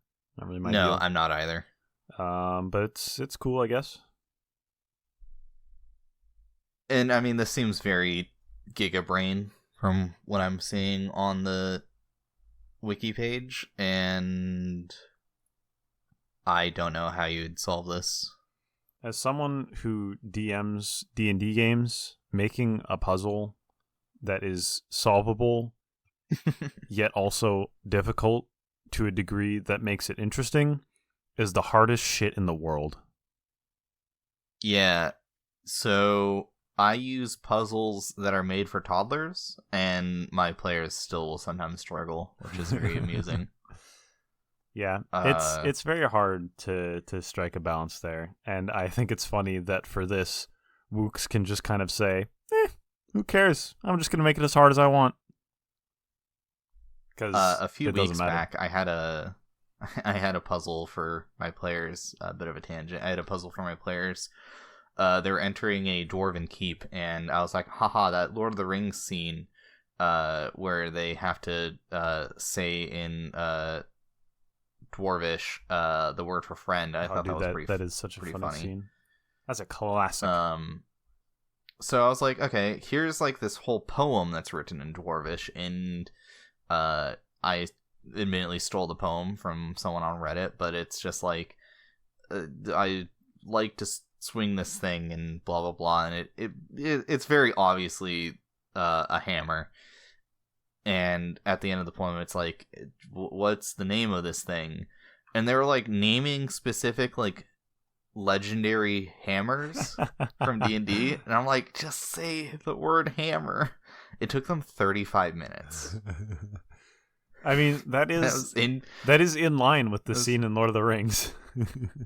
Yeah, I was just in pain, but it was pretty entertaining.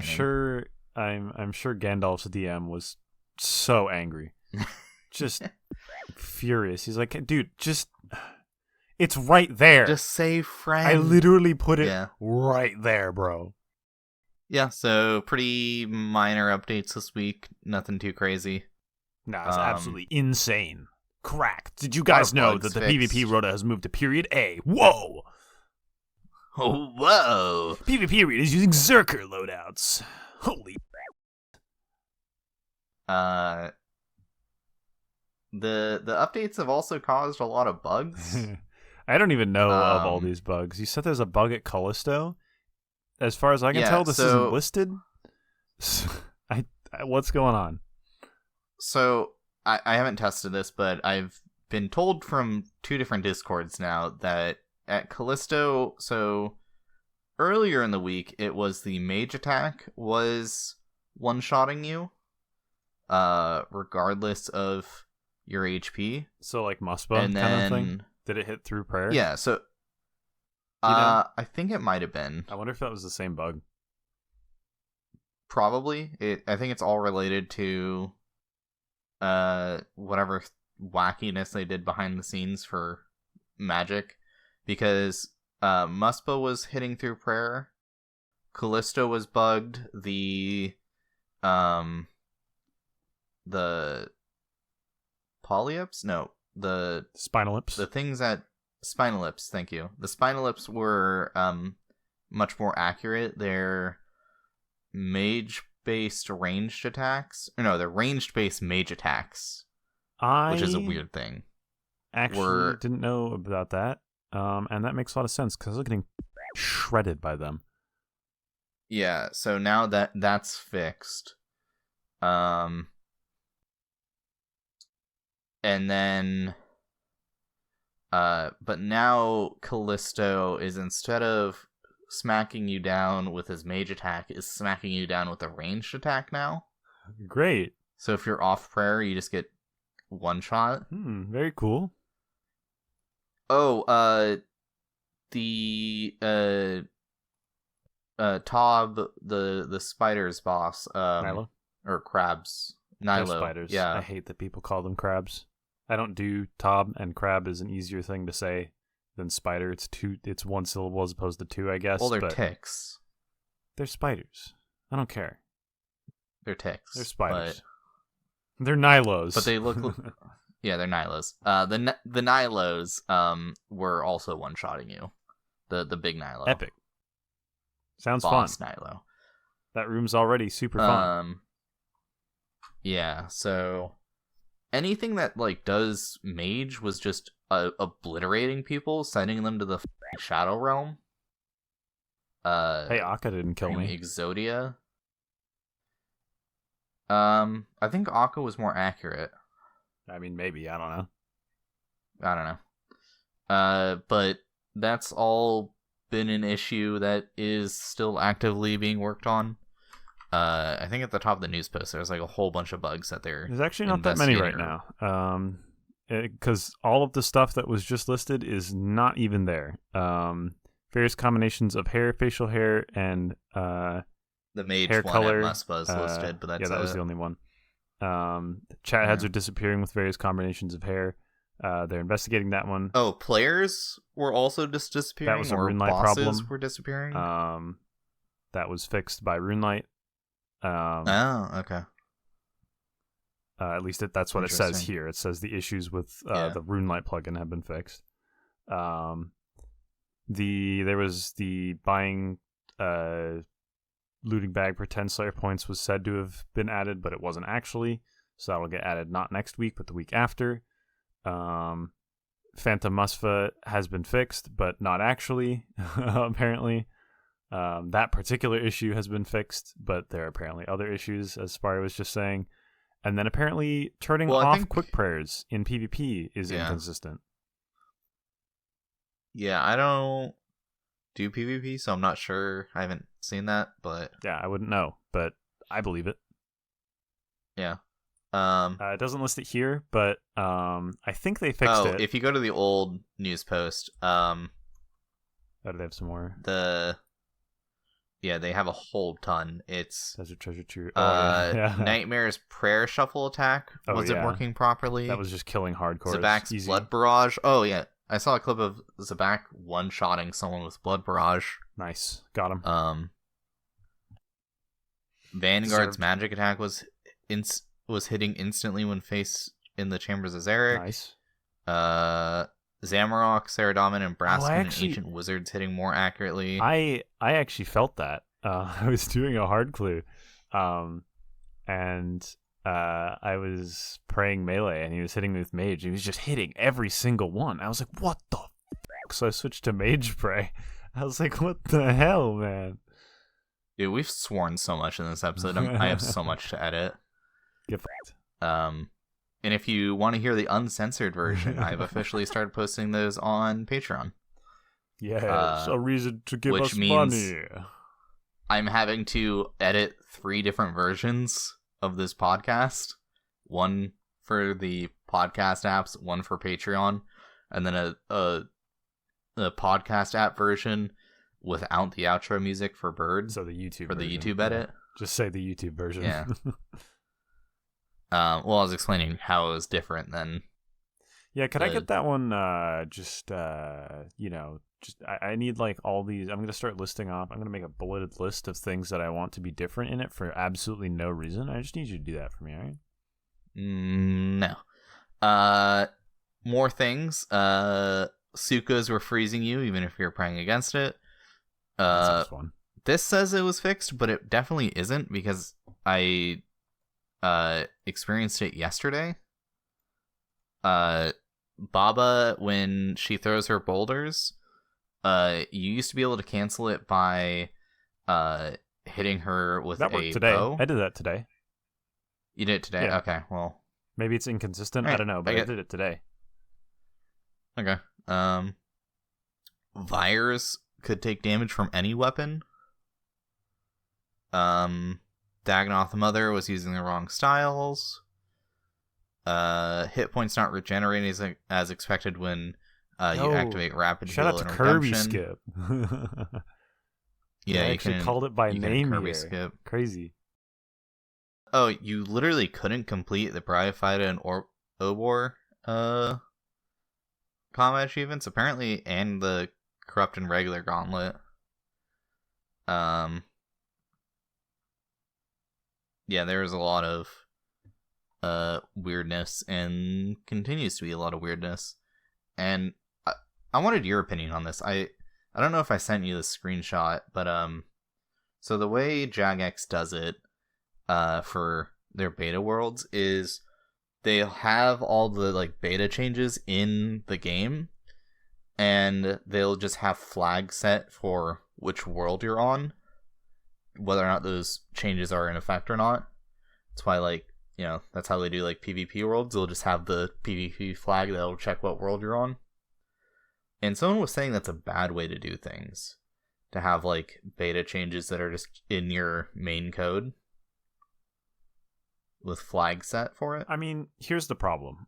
There isn't, as far as I understand, as someone with a computer science degree with a specialization in game development, I don't know everything. Yeah, that's why I wanted your I haven't opinion. worked on huge titles. I've only worked on like small student indie titles, and I've only done a bit of server coding for a couple of companies and while I was at school. So I don't know this entirely. I could be completely wrong, but from the way my experience goes with the game development cycle, the way you would do that, like beta testing and stuff, the way you would do that normally is through like having different builds of the game released at the same time, which, as far as my understanding goes, would require people to launch beta worlds from like a separate client or a separate install of the game. That's how Overwatch did it back in the day. They have the PTBs.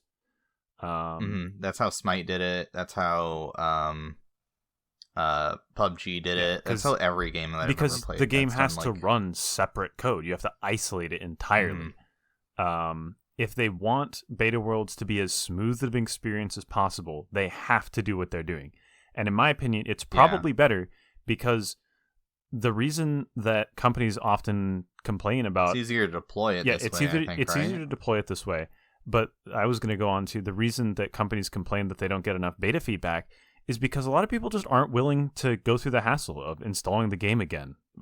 Like, basically the entire game again and launching it separately. Yeah, when I played a lot of PUBG back in the day, we'd play on the betas, but it was always a hassle to get like a full team going, when normally it's super easy for that group, because like getting everyone to update to the beta was a pain. Yeah. And if the beta sucked, we'd swap back, and it was a pain to get people to. And nobody wants to put up with that, right? Yeah. And the other problem is, right, like if they're running these separate instances of the game, well, now the beta worlds have to run completely separate code, and they have to be connected to by clients that are running completely separate code.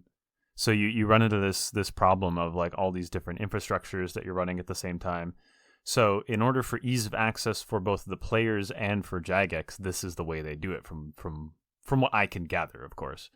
It makes it very easy for players to just jump onto beta worlds and try things out. Mm-hmm. But the downside is, unfortunately, sometimes we see repercussions of bugs in new content coming to the game early because they're being tested in beta worlds. Yeah. So yeah, the Reddit comment that I don't think I sent it to you. They were saying like it was completely unacceptable that that's how they do it, and like no, that's not how you should do it. I disagree. Yeah. Realistically, I think it's just armchair developers. I'm pretty sure that's just an armchair developer opinion. I'm sure that person understands a fair amount.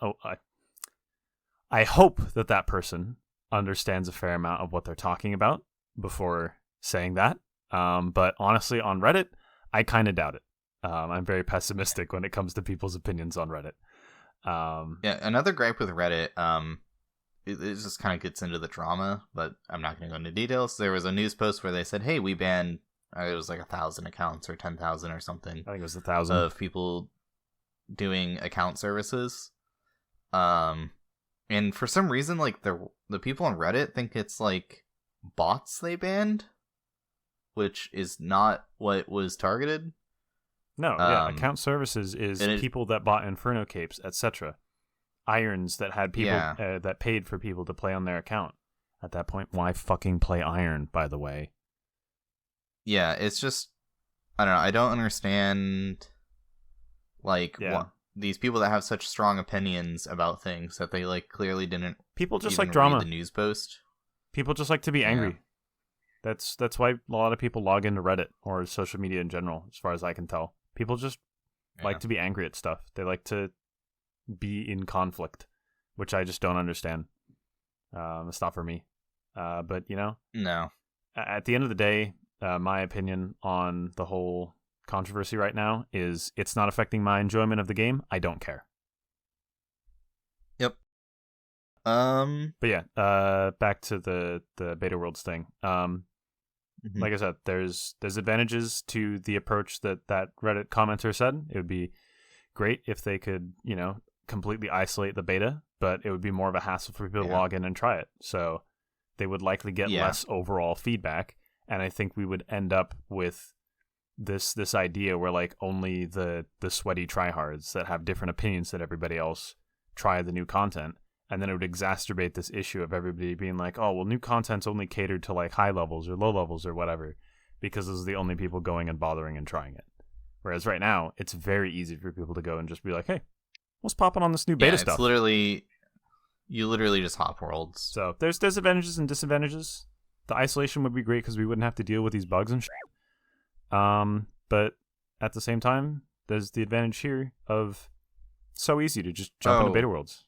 Try new stuff out. I just remembered another bug that was unlisted. The Saradomin sword special attack.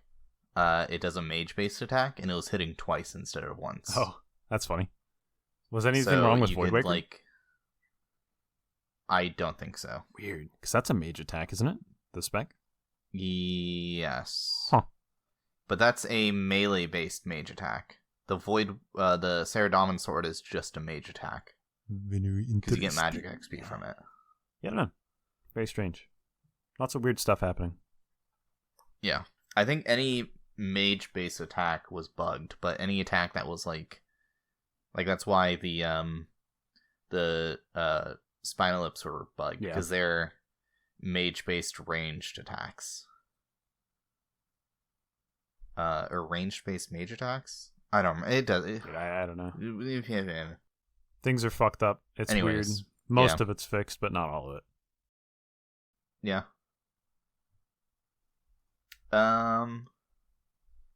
Did you want to do that fun question idea that I had? I don't even remember what it was. The new weapon. I mean, I don't know. We're 55 minutes in. We could save that as a possibility for the recording we do next week. Okay. Because it depends on how much stuff comes out about Game Jam. If they release some of the stuff that they worked on during Game Jam before we record, we'll have stuff to talk about. But if they don't, which I don't know if they will, because I think usually it gets posted a lot, like a couple weeks afterwards. There might not be an episode. Yeah, we'll see. I think so. I don't know. Yeah, if we go much longer, then I'll have like a 2.5 hour edit. Yeah, I think for now this is good enough. We said enough about like bugs and how bugging stuff should be added to the game and discussions, things. We talked. We did our job. You're still listening, hopefully. Woo! Maybe. Or maybe I edited this all out. Anyways, we're going to get back to bingo. Yes. And I hope you all have a great week. Yes. We'll catch you guys on the next one. Don't forget to follow us on every single social media platform that exists. We have... I threw a... Probably... I'm throwing it in the description of the YouTube videos, and I don't know if it's in the description of the podcast. I don't think it's in the description of the podcast, but we have a link tree.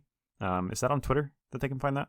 It's on the Twitter. Yeah. If you're curious to find where you can find us in any particular location, you can go to our Twitter at GuthixRestPod, I think. Is that correct? Yes. At GuthixRestPod on Twitter. We have a link tree where you can find us in all the places we are: Patreon, Ko-fi, YouTube. I also have it in the descriptions on YouTube, but the links in our descriptions don't work yet. I don't know when they will start. Sometime within the next 2 months, hopefully. If you're curious to find us, you can find us at any of those locations. Subscribe on YouTube. Hit the like button. Donate to us on Patreon or Ko-fi if you feel like it. Absolutely not necessary, but only, we always appreciate it. If you subscribe on Patreon, you'll get the uncensored edits of the episode if you find the usage of the bleeps annoying. If you like hearing me say... And I'm not going to continue that joke because editing it last week was very annoying. But yeah, if you want that, you can subscribe to us monthly there. Or if you just want to give us a one-time donation, Ko-fi is a great place to do that. It will also help support us in getting better audio equipment because there's a nice $300 microphone that I kind of want to buy. I just want to make it so I don't have to lean down into my microphone as much because it's standing on 2 boxes, and instead have it like actually at the level at which I sit. I'd love to get an actual real stand for this mic. Yep.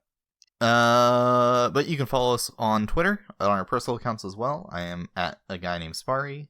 And Birdfacts is at BirdfactsR. I don't really tweet too much. Go look at my most recent tweet on my Twitter. It's fire. Don't do that. I wouldn't recommend it. Anyways, thanks for listening. Bye-bye. Bye.